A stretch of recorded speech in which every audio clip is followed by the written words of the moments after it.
Praise the lord. యేసుక్రీస్తు వారి పరిశుద్ధమైన నామంలో మీ అందరికీ వందనాల శుభాలు తెలియపరుస్తూ ఉన్నానండి.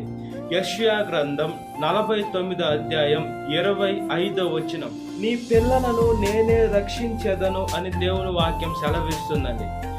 అంటే దేవుడు ఆయన బిడ్డలైన మనల్ని రక్షించేటువంటి దేవుడై ఉన్నాడండి. మనం దేవుణ్ణి తక్కువ అంచనా వేయకూడదండి.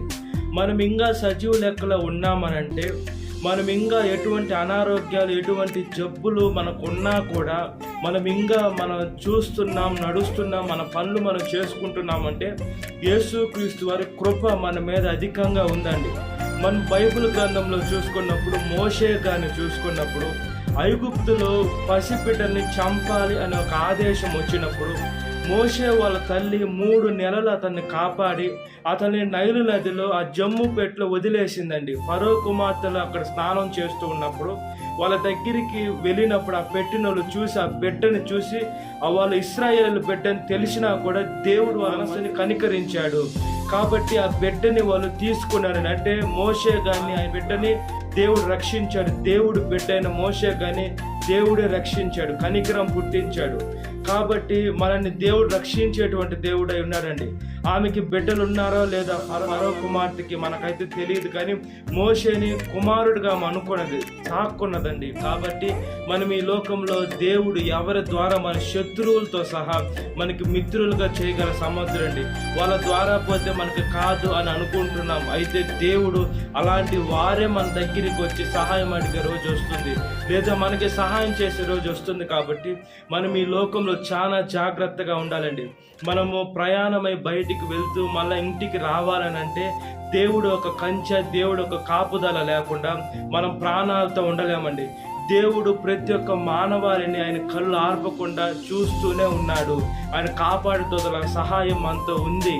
కాబట్టి మనం ఇంకా ఆరోగ్యంగా ఉన్నాం. ఆయన వాక్యం చెప్పేదానికి ఆలోచన విధానాన్ని మనం పొందుకొని ఇతరుల్లో కూడా దేవుడు రక్షణ ప్రతి ఒక్క మానవాళికి కావాలి. ఏదో మనకో మన రక్త సంబంధికులకో కాదు, ప్రతి ఒక్కరి కోసం దేవుడు ప్రాణం పెట్టాడు. ప్రతి ఒక్కరి బిడ్డల్ని కూడా దేవుడు రక్షిస్తున్నాడు. వాళ్ళకి సత్యం తెలిపితే వాళ్ళు కూడా మారుతారు. కాబట్టి దేవుని వాక్యం మనం ప్రకటించినట్లుగా ప్రార్థన. మహాపరిశుద్ధాత్మ దేవ, మా ప్రియ పరలోకపు తండ్రి, మా పిల్లల్ని నేనే రక్షిస్తానని దేవుని వాక్యం సెలవిస్తుంది. అంటే మమ్మల్ని మీరు కాపాడుతున్నారు, మేము మీ బిడ్డలమని యేసయ్యా పిలువబడుతున్న మమ్మల్ని మీరు కాపాడుతున్నారు. దాన్ని బట్టి మీకు స్తోత్రం అయ్యా.